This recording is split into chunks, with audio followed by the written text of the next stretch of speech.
光族的世界，斜光族的世界，蔡炳端。各位，我哋今日咧就嚟講下斜槓族啦。咁唔知你哋對於斜槓一族認唔認知咧？斜槓族咧就即係話一個人咧好多個職業嘅，可能今日做美容師，聽日做騎師，後日做跆拳道高手，乜都得嘅。咁呢叫斜槓族。咁本人咧，我哋工作咧就做理財策劃嘅。咁我哋從來都話，我哋要好專注。人咧嘅事業咧係要兩點一線，聽過金融教中講兩點一線點啦？你好清楚知道你嘅起點，亦都好清楚知道你個事業嘅終點。最好咧就係用最短嘅途徑達到你個目標，呢個就係叫兩點一線啦。金融界成日都係咁樣講啦，點樣能夠自己好快速陀飛輪，能夠好快退休啦？咁而斜槓族咧就啱啱就係呢個論點嘅相反嚟嘅。咁斜槓族人咧就唔中意一條線嘅，就中意咧好似咧太陽花咁樣。哇！萬紫飛騰咁啊，乜嘢都做咁。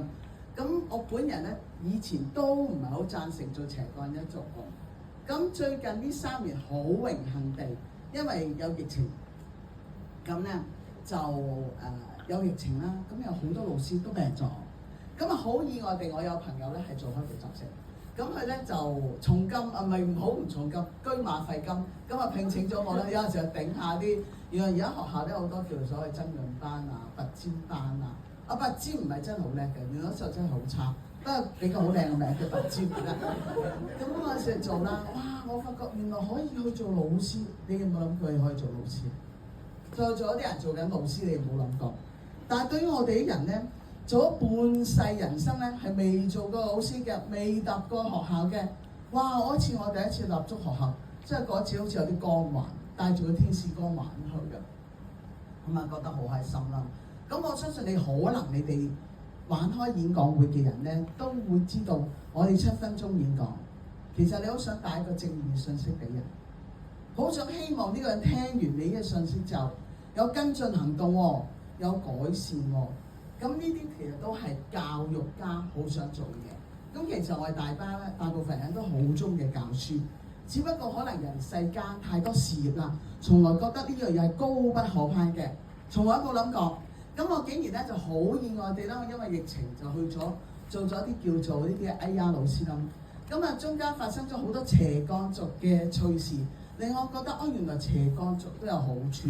嗱，我講一個故事俾我聽，非常之多。不過我講一個比較有趣啲嘅故事咯。咁我本人都有好多缺點嘅，例如就係中意遲到啦，咁啊唔準時啦。我成日覺得我到達一笪地方就到達一笪地方就係叫到達啦。原來老師唔係個，原來15分鐘完前要到達嘅喎，又要攞點名紙啦，又唔知攞呢樣攞樣，好多嘢攞嘅，仲要搞足15分鐘。咁嗰次我去到一間學校度咧，就遲咗18分鐘。嗰個老師咧係大概一個25歲女仔，好後生，對住我講：蔡老師，你遲咗18分鐘，哇，好準確，18分鐘，係咪好準確？18分鐘喎，唔係15分鐘，唔係20分鐘。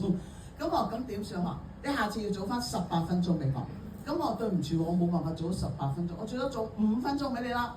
咁到第二次我又做唔到，早5分鐘。咁跟住佢就好唔高興啦。咁佢就打翻俾我個介紹我嚟嘅人。佢話呢個老師咧又遲咗5分鐘，下次點保證佢唔會再遲5分鐘？咁啊當然我代理人話：佢一定得嘅。佢話會唔會佢有機會遲1分鐘？跟住連我代理人話：哇，犀利，連1分鐘都計。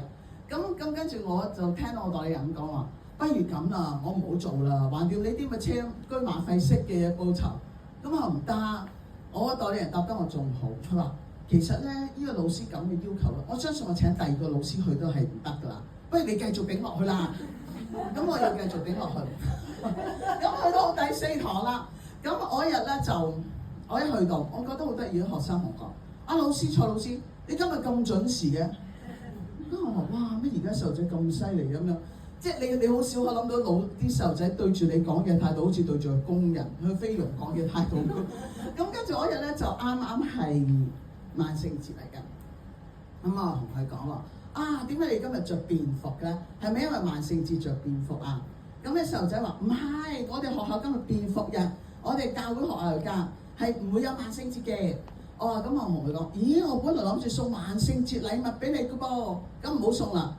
咁你估我啲學生幾得意？有時好得意啊！大概有10個學生我面前，突然間變晒咗，唔係老師萬聖節都可以送禮物㗎。咁我記得好得意，我舉咗手。咁佢覺得我一刻鐘咧，其實你同佢好多恩怨咧係冇咗㗎。咁當時又好開心教完細路仔啦。咁啊，由於你令個細路仔好開心啦，我喺度派埋啲萬聖節糖俾佢。原來我一個20零歲嘅老師咧，都好開心對翻我嘅。咁我逐漸明白啦，好多嘢咧喺人世間裏邊嘅，你同佢嘅怨恨咧，就即係叫做取揼釘，釘揼板。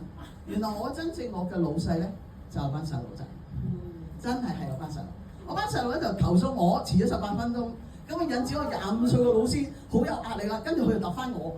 咁嗱，如果嗱呢樣嘢好大突破，因為以前我係打工啦，我係大家打過工，你個老師噬你，你又咪好興啦，你又噬翻佢，大家就冤冤相報何時了咁樣。